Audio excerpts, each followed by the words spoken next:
নমস্কার বন্ধুরা, তোমরা সবাই কেমন আছো? আশা করছি তোমরা সবাই খুব ভালো আছো এবং সুস্থ আছো। তো চলো মম ডায়েরির আরও একটি ব্লগে তোমাদের সকলকে স্বাগত জানাই। তো দেখো বন্ধুরা, আজ তো রোববার, আর রোববারে একটু মজা করব না, একটু শপিং করব না, একটু ভালো মন্দ খাওয়া দাওয়া করব না, একটু বাইরের হাওয়া খাবো না, তা কী করে হয় বলো? তো যাই হোক, দেখো ঘুম থেকেই উঠে দেখি বেশ মেঘলা ওয়েদার। তো রোজকার মতো বেশিরভাগই দেখছি আজকাল মেঘলা হচ্ছে আর দুপুরের দিকে রোদ উঠে যাচ্ছে। তো যাই হোক, মেঘলা ওয়েদার আর কি করা যাবে, কিন্তু ভালো লাগছে। মেঘলা ওয়েদারের সমস্যাটা একটাই, যে দুপুর হতে না হতেই বেশ রোদ উঠে যাচ্ছে। তো যাই হোক, এবারে দেখো উঠোনে বের করে নিয়ে চলে এসেছি আমার ছেলেকে একটু খেলাবো বলে। তো ও তো একদম পুরো মানে কি বলবো, আত্মহারা হয়ে গেছে। পুরো বাইরে নিয়ে এসেছি বলে মানে ইচ্ছে মতো খেলে যাচ্ছে। উঠোনের এ প্রান্ত থেকে সে প্রান্ত, সে প্রান্ত থেকে এ প্রান্ত, মানে প্রচুর পরিমাণে খেলা করছে। আর ওর সঙ্গীরও দরকার নেই, ও নিজেই মানে একাই একশো, মানে কী বলবো, প্রচণ্ড পরিমাণে চিৎকার করছে আর খেলা করছে। ওকে বারবারই বলছিলাম চিৎকার করো না, আস্তে আস্তে, কিন্তু ও এতটাই এক্সাইটেড যে ও আমার কোনো কথাই মানে কানে যাচ্ছিল না। তো যাই হোক, খেলা করছে, বেশ ভালো লাগছে।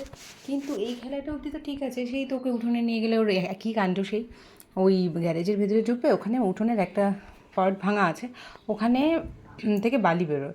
তো ওখানে ওই বালির ওই ওই মানে বালির ঢিপিটা দেখলে ও আর থাকতে পারে না, ওই ধুলো বালি দিয়েও খেলা করবে। ওই দেখো বলতে বলতেই তো দেখেছো, এবার ধুলোবালি দিয়ে এমন পরিমাণে খেলা শুরু করেছে।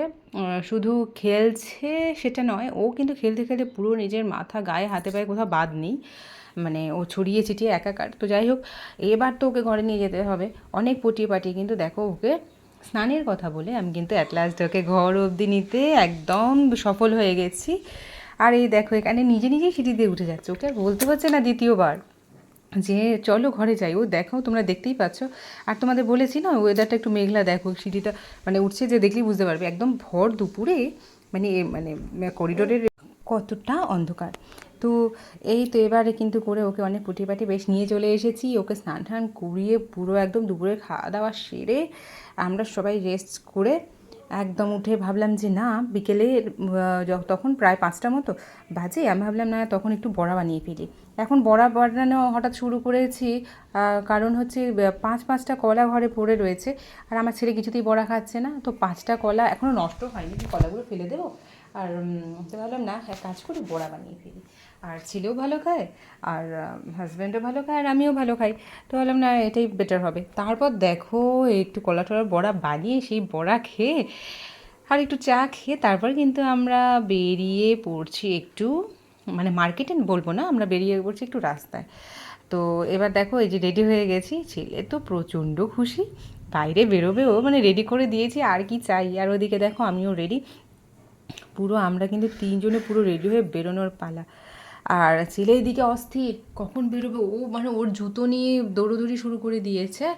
আর মানে থাকতে পারছে না ও আর ঘরে। ওকে আজকে বলে নয়, ওকে অলওয়েজ তাই ওর সাথে হয়, একবার রেডি করিয়ে দিলে ব্যাস। আর আমি আমার হাজব্যান্ডকে বলছি, রেডি হয়েছে, একটু সবাইকে দেখিয়ে দাও। দেখো দেখো দেখো, এই গরমে স্কুটির হাওয়াটার মজাই আলাদা, এই যে বাতাসটা না। দেখো বন্ধুরা, এই সানডেতে আমরা বেরিয়েছি, আর শিলিগুড়িতে জানো তো সানডে না বেশিরভাগ মার্কেটটা বন্ধই থাকে। তো সানডে তুমি যদি তোমরা মানে কোথাও ঘুরতে যেতে চাও বা কিছু, তো মল ছাড়া কিন্তু গতি নেই, মলটাই একমাত্র জায়গা। ছোটোখাটো সব রকম শপিং মল খোলা থাকে, এমনি বড় বড় আউটলেটগুলো খোলা থাকে, কিন্তু তুমি যদি ভাবো মার্কেটে ঘুরবে, ইম্পসিবল। ওই মাঝখানে 10টা দোকানের মধ্যে একটা দোকান হয়তো খোলা থাকবে। সানডে ঘুরতে হলে শিলিগুড়ির আশেপাশে জায়গাগুলোতে ঘুরতে যেতে হবে, শহরে থেকে কোনো লাভ নেই। যদি শপিং করতে চাও দেন ফাইন, আদারওয়াইজ কিন্তু কোনো লাভ নেই, কী বলো বাবা? তো দেখো, এরপরে কিন্তু আমরা ঢুকে গিয়েছি মলে। এবার এখানে আমাদের মানে একটু ছোটোখাটো একটু শপিং করার আছে, তো ঢুকে গেলাম মলে। তো এখানে দেখছি কী কী নেওয়া যায়। আর বাচ্চাদের এই ড্রেসগুলো এতটা কিউট যে কী বলবো, কোনটা ছেড়ে কোনটা নেবো একদম বুঝতে পারছিলাম না। তো অ্যাট লাস্ট চুজ করেছি, একটা গিফট দেওয়া বাকি ছিল, তো সেই জন্য ওটা কিনে নিয়েছি। আজকে আমার ছেলের জন্য একটা টি শার্ট, মানে রেগুলার ইউজের জন্যে একটা টি শার্ট নিয়েছি। আর ওদিকে দেখো, ছেলে কিন্তু সিটে একেবারেই বসবে না, তো সামনে দাঁড়িয়ে গেছে বাবার সাথে। এবার আমরা ঢুকে গেলাম বাড়িতে, আর ছেলে তো কি বলবো, ভীষণ খুশি। এবার কি ভাবছো ঘরে ঢুকেই সব শেষ? না, এবার শুরু হবে আর একটা কাহিনী। সেই কাহিনীটা হলো এই যে এটা দেখো, আজকে হবে কিন্তু বিরিয়ানি, কারণ আজকে সানডে, তোমাদের আগেই বলেছিলাম। তো একটু স্পেশাল খাওয়া দাওয়া না করলে তো হয় না। তো এত গরমে চিকেন টিকেন আর না ভালো লাগে না। তো এবার দিয়ে করে দেবো বিরিয়ানি, হচ্ছে ডিম দিয়ে। এটা হবে এগ বিরিয়ানি। তো দেখো এখানে ডিম কষানো মোটামুটি হয়ে গেছে। আর এবার কিন্তু আমার রাইসটা দিয়ে দেওয়ার পালা। আর প্রথমে ভেবেছিলাম ঠিক আছে এটা ঘরোয়া যখন কোনো রকম খাওয়া দাওয়া করবো, কিন্তু না, অ্যাট লাস্ট কিন্তু এই যে বিরিয়ানিটার টেস্টটা ছিল এটা কিন্তু সত্যিই ফাটাফাটি ফাটাফাটি ফাটাফাটি হয়েছে। আর তোমরা যদি রেসিপিটা চাও তাহলে কিন্তু আমাকে অবশ্যই কমেন্ট করে জানাবে। এই দেখো আমি কিন্তু মোটামুটি দম দেওয়ার জন্যে এটাকে রেডি করে নিচ্ছি। আর আমি কিন্তু লেয়ার ওয়াইজ করি না কখনোই বিরিয়ানি, আমি একেবারে নিচে ওই কী বলবো গ্রেভিটা দিয়ে ওপরে একেবারে রাইসটা দিয়ে দিই। আর এবার কিন্তু বাকি জিনিসগুলো দেওয়ার পালা। তো এখানে দেখো আমি দিয়ে দিয়েছি ঘি।